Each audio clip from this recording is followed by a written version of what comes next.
আসসালামু আলাইকুম রহমতুল্লাহ। ওয়ালাইকুম আসসালাম ওয়া রাহমাতুল্লাহি ওয়া বারাকাতুহু। তুমি অজু ভঙ্গের কারণ কয়টি আগে ওইটা বলো। অজু ভঙ্গের কারণ 7টি। কি কি? পায়খানা, পেশাবের রাস্তা দিয়ে কোনো কিছু বাইর হওয়া, মুখ ভরিয়া বমি হওয়া, শরীরের কোনো জায়গা হইতে রক্ত ফুদে পানি বাইর হয়ে গেলে পড়া, থুতুর সঙ্গে রক্তের বাক সামান্য বেশি হওয়া, জিহ্বাঘাত হয়ে হেলাম দিয়া গন্ধ হওয়া, পাগল মাতাল ও অচেতন হইলে, নামাজের উচ্চ স্বরে হাসিলে, আচ্ছা, নামাজের বাইরে এবং তো এবার কয় ফরজ?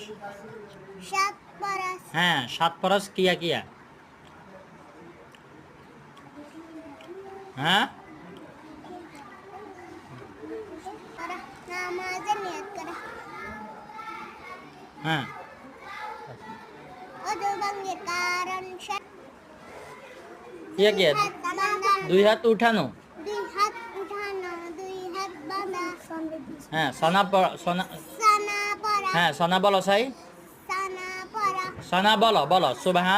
সুবহানাকাল্লাহুম্মা ওয়া বিহামদিকা তাবারাক ইসমুকা ওয়া তাআলা জাদ্দুকা লা ইলাহা গায়রুক। তারপরে বলো আলহামদুলিল্লাহ সূরা বলো। আলহামদুলিল্লাহি রাব্বিল আলামিন আর রহমানির রহিম মালিকি ইয়াউমিদ্দিন ইয়্যাকা না'বুদু ওয়া ইয়্যাকা নাস্তাঈন ইহদিনাস সিরাতাল মুস্তাকিম সিরাতাল লাযিনা আন'আমতা আলাইহিম গয়রিল গায়রিল মাগদুবি আলাইহিম ওয়ালাদ-দাল্লিন। আমিন।